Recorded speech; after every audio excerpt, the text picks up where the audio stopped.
are back with comedian David Boyle, and I'm quitting alcohol.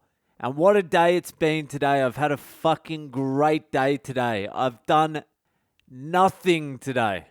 The family left to go visit some relatives this morning. The whole family went, every last one of them, and I said I'm not going. I'm just not going. I've got too many things to do. I've got to get down and do some hard work. So they left this morning, early this morning. I had barely even woken up, and I have been alone in the house by myself, nobody here, all day, and it has been fucking great. This is the first time I've had proper by myself alone time since I got to India. It's been like 4 months I haven't been by myself. I mean, I come upstairs and I isolate myself every day to do the podcast, but you're not even really isolated either. You still hear everyone shouting, kids are fucking opening doors, running into the room, asking dumb questions. You can hear babies crying. You can hear wives getting annoyed because you're not helping out enough. You can't really hear that, but you can feel it. You can feel that through reinforced concrete walls. That hate travels through walls like fucking Wi-Fi. So I've had none of that today. It has been so fucking good. Time goes differently when you're by yourself. When everyone's here, I'm just rushed all the time. I feel rushed into doing everything. And it's not good for your nerves. It jangles your nerves because at any fucking moment, you feel like someone's going to be yelling your name from downstairs, or a door's going to open and someone's going to ask you a dumb fucking question. Or you're going to walk past someone on your way to get a green tea and they're going to shoot you a look as if to say, what have you been doing for the last 5 hours? Work. That's what I've been doing. What have you been doing? It has been so nice. I've just done everything I needed to do at my own leisurely pace. Pace. They're two words next to each other that I just can't say. Leisurely place. Pace. Leisurely pace. Leisurely. I don't even know if I'm saying leisurely right. At my own leisurely place. Leisurely. If I was American, leisurely. If I was American, it would be easier. Leisurely place. Pace. Fuck. I'd still be retarded if I was American. Probably even more retarded. I didn't have any time constraints on anything I did today. Not that I normally do. No one ever says don't do the stuff that you need to do. But if I spend like 8 to 10 to 12 hours doing the shit I need to do, the time I need to put in, without breaking it up with some contact with the family, it starts causing friction. It's just been a really good day. I can feel my batteries being recharged. But now, it's fucking coming to the end. Now I can feel the anxiety building. They're coming back. I don't know when either. That is the worst part. I'm too scared to message them to see where they are just in case they're coming back, or just in case they weren't going to come back and they think I'm messaging them to hurry them up to come back. So I can't even message to find out what's going on because I don't want to risk it. It's too much of a risk. Hopefully they get talked into having dinner there too. My wife is going to come back and she's going to be like, the first question she'll ask is, did you miss us? And my answer will be a flat, straight no. I'm sorry, but I didn't miss you. I didn't miss any of yous. If you give me another 24 to 48 hours, then maybe a couple of little pangs of missing you will start creeping in, but it's been like 12 hours. I can do 12 hours pretty easily. She's the same when we go to lunch. Me and her will go to lunch and meet with one of her friends for like 4 or 5 hours, and she'll be like, do you miss the kids? Do you find it weird going out without the kids? And I'm like, no, I don't. I haven't missed them in these 4 hours at all. Are you out of your fucking mind? I'm trying to figure out ways to stretch this out another 4 or 5 hours. But it has been great. I don't know if you can hear it in my voice, but I have really enjoyed today. It's been great. And because it's Friday, it's fucked up Friday, and I've got a little bit of extra time on my hands today, I'm going to do a double header of Fucked Up Friday. You all know what Fucked Up Fridays are. Listeners send in stories. I read them out. We laugh, we cry, we jerk off. We do it all. So if you would like to send in a fucked up Friday story, you can send it into my social media. I'm Boyle Comedy on Instagram, Facebook, and Twitter. Or you can email me on boylecomedy@gmail.com.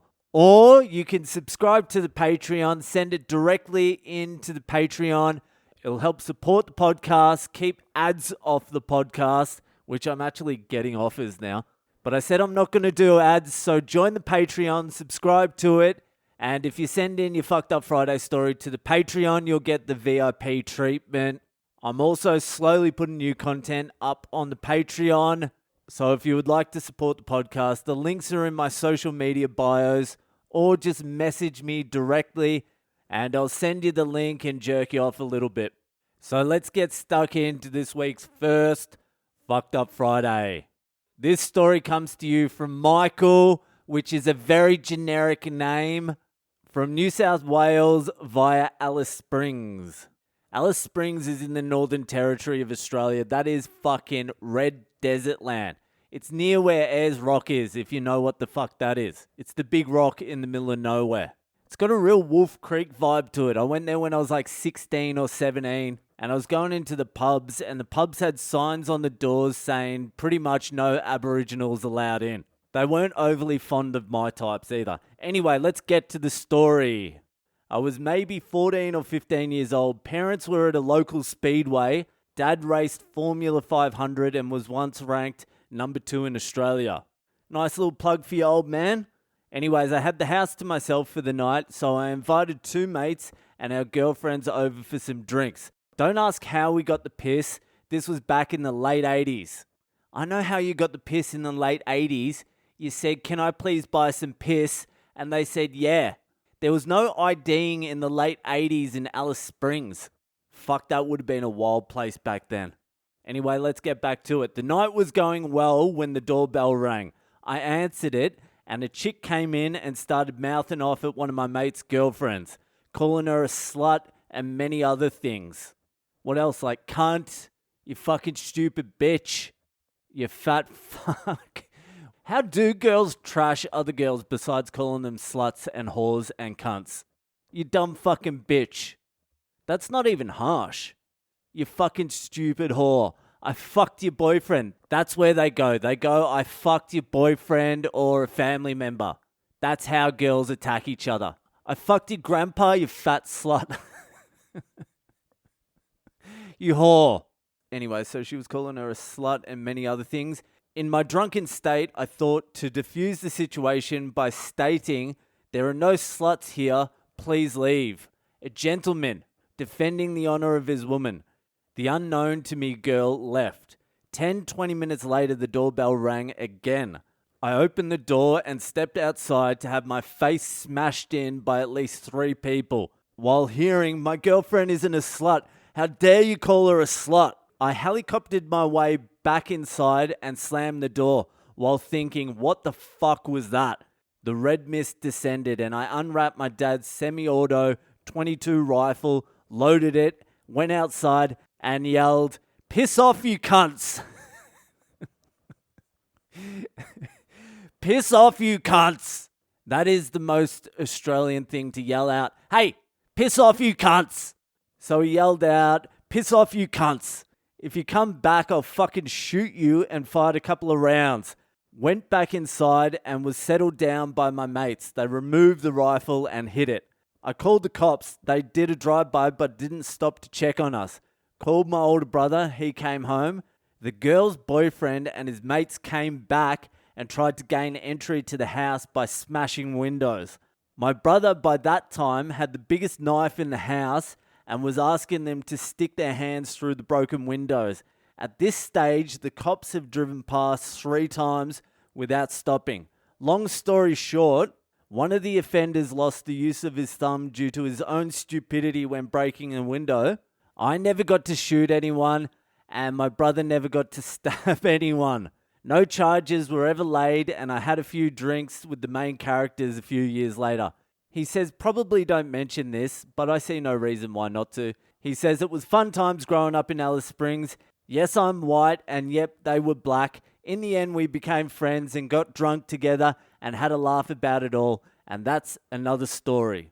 See, happy ending. You can bond through violence.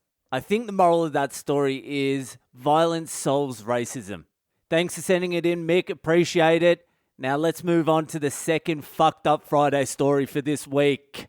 Okay, this next story was sent in by FB from Houston, Texas. Shout out to all the listeners from Texas. Boyle's going to be coming home soon. I'm coming there. I'm going to buy a ranch and a big fucking gun. And I'm not too sure which one I'm going to buy first. So here it goes. My buddy and I had the same class freshman year with this hot-ass white English teacher. You know it's going to be a good story. You already know. She was very flirty. She knew she was hot. All the dudes drooled over her. For some reason, she took a good liking to my friend and I. We constantly hit on her all year and she loved it. Fast forward a few years to our junior year, we were at my buddy's house drinking and he mentioned he ran into her and that she lives down the street from him, but literally on the same street. I'm in shock and joking about how we should get her over to his place, in brackets, his mum's house, but she was always out, so it was like his house. Yeah, it was like the 15-year-old kid's house. After I mentioned it, he kind of laughed and whispered under his breath, "That's already happened." You fucking lucky fuck. I had probed for more in disbelief and he told me the story. She had come over and they fucked. I was so amazed but also so jealous.